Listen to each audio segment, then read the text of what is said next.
लोहे की दुकान पे काम कर रहे अपने पिता के साथ एक बालक ने अचानक ही अपने पिता से पूछा, पिताजी इस दुनिया में मनुष्य की क्या कीमत होती है? पिता एक छोटे बच्चे से ऐसे गंभीर सवाल सुनकर हैरान रह गया।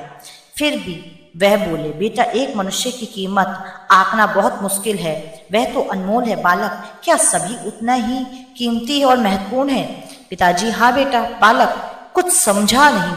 उसने फिर सवाल किया, तो फिर इस दुनिया में कोई गरीब तो कोई अमीर क्यों है? किसी की बनावट कम रिस्पेक्टिव तो किसी की ज्यादा क्यों है? सवाल सुनकर पिताजी कुछ देर तक शांत रहे और फिर बालक को स्टोर रूम में पड़ा एक लोहा की रॉड लाने को कहा। रॉड लाते ही पिताजी ने पूछा, इसकी क्या कीमत है? बालक, 200 रुपये। अगर मैं इसके बहुत छोटे छोटे कील बना दूं तो इसकी क्या कीमत रहेगी? बालक कुछ देर सोचा, तब बोला कि महंगा बिकेगा, लगभग 1000 रुपये का। पिताजी, अगर मैं इस लोहे से घड़ी के बहुत सारे स्प्रिंग बना दूं तो? बालक कुछ देर गणना करता और फिर एकदम से उत्साहित होकर बोला, तब इसकी कीमत बहुत ज्यादा हो जाएगी। फिर पिताजी उसे समझाते हुए बोले, ठीक उसी तरह मनुष्य की कीमत इसमें नहीं है कि अभी वह क्या है, बल्कि इसमें है कि वह अपने आप को क्या बना सकता है। बालक अपने पिता की बात समझ चुका था। फ्रेंड्स, अक्सर हम अपनी सही कीमत आंकने से गलती कर देते हैं।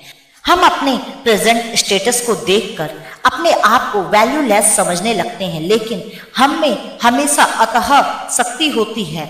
हमारा जीवन हमेशा संभावनाओं से भरा हुआ है। हमारे जीवन में कई प्रकार की स्थितियां अच्छी नहीं होती हैं, पर इससे हमारी वैल्यू कम नहीं होती। मनुष्य के रूप में हमारा जन्म इस दुनिया में हुआ है, इसका मतलब है कि हम बहुत स्पेशल और इम्पोर्टेंट है। हमें हमेशा अपने आप को इम्प्रूव करते रहना चाहिए और अपनी सही कीमत प्राप्त करने की दिशा में बढ़ते रहना चाहिए। बहुत समय पहले की बात है, किसी गांव में एक किसान रहता था। उस किसान की एक बहुत सुंदर बेटी थी। दुर्भाग्यवश उसने गांव के जमींदार से बहुत सारा धन उधार लिया हुआ था। जमींदार बूढ़ा और कुरूप था। किसान की सुंदर बेटी को देखकर उसने सोचा, क्यों ना कर्ज के बदले किसान के सामने उसकी बेटी के विवाह का प्रस्ताव रखा जाए। जमींदार किसान के पास गया और उसने कहा कि तुम अपनी बेटी का विवाह मेरे साथ कर दो, बदले में तुम्हारा सारा कर्ज माफ कर दूंगा। जमींदार की बात सुनकर किसान और किसान की बेटी के होश उड़ गए। तब जमींदार ने कहा, चलो गांव की पंचायत के पास चलते हैं और जो निर्णय वह लेंगे हम उसे मानना होगा। वह सब मिलकर पंचायत के पास गए। उन्होंने सब कह सुनाया। उनकी बात सुनकर पंचायत ने थोड़ा सोच विचार किया। यह मामला बड़ा उलझा हुआ है, अतः हम इसका फैसला किस्मत पर छोड़ते हैं। जमींदार सामने पड़े सफेद और काले रोड़े के ढेर से एक काला और एक सफेद रोड़ा उठाकर एक थैले में रख देगा और फिर लड़की बिना देखे उस थैले से एक रोड़ा उठाएगी। इस आधार पर उसके पास 3 विकल्प होंगे। अगर वह काला रोड़ा उठाती है तो उसे जमींदार के साथ शादी करनी होगी, उसके पिता का कर्ज माफ कर दिया जाएगा। अगर वो सफेद पत्थर उठाती है तो उसे जमींदार के साथ शादी नहीं करनी पड़ेगी और उसके पिता का कर्ज भी माफ कर दिया जाएगा। अगर लड़की पत्थर उठाने से मना करती है तो उसके पिता को जेल भेज दिया जाएगा। पंचायत के आदेश अनुसार जमींदार झुका और उसने 2 रोड़े उठा लिए। जब वह रोड़ा उठा रहा था तो वह तेज आंखों वाली किसान की बेटी ने देखा कि उस जमींदार ने दोनों काले रोड़े ही उठाए हैं और उन्हें थैले में डाल दिया। लड़की स्थिति में घबराए बिना सोचने लगी कि वह क्या कर सकती है। उसे 3 रास्ते नजर आए। पहला, वह रोड़ा उठाने से मना कर दे, अपने पिता को जेल जाने दे, सबको बता दे कि जमींदार दोनों काले पत्थर उठाकर सबको धोखा दे रहा है।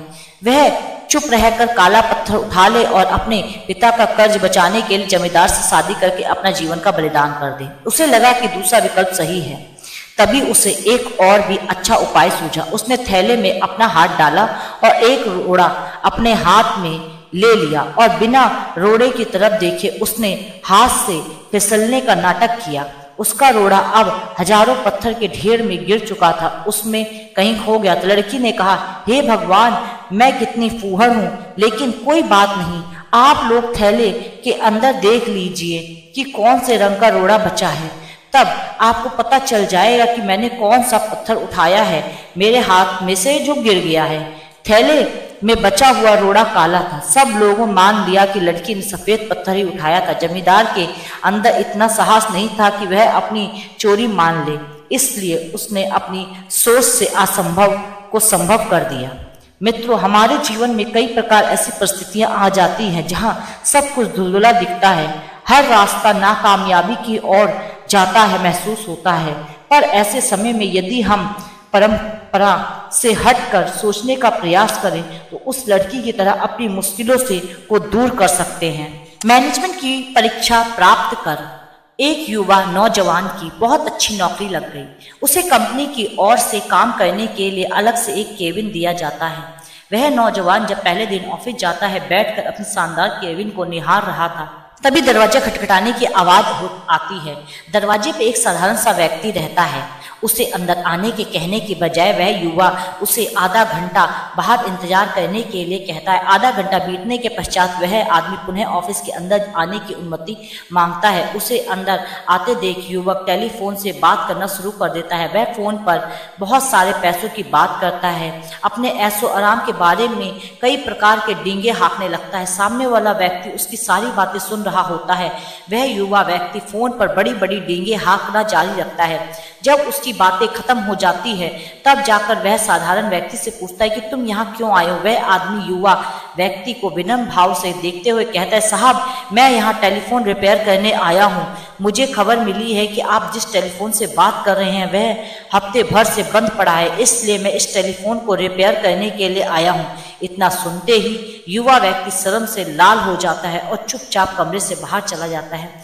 उसे अपने दिखावे का फल मिल चुका होता है। कहानी का सार यह है कि जब हम सफल होते हैं तब हम अपने आप पर बहुत गर्व होता है और यह स्वाभिमान भी है। गर्व करने से हमें स्वाभिमानी होने का एहसास होता है, लेकिन एक सी के बाद ये अहंकार के रूप ले लेता है और अपना स्वाभिमानी से अभिमानी बन जाते हैं आप, और अभिमानी बनते ही आप दूसरों के सामने दिखावा करने लगते हैं। अतः हमें ध्यान रखना चाहिए कि हम चाहे कितने सफल क्यों ना हो जाए, व्यर्थ में अहंकार और झूठे दिखावे में ना पड़े, अन्यथा उस युवक की तरह हमें भी कभी ना कभी शर्मिंदा होना पड़ सकता है।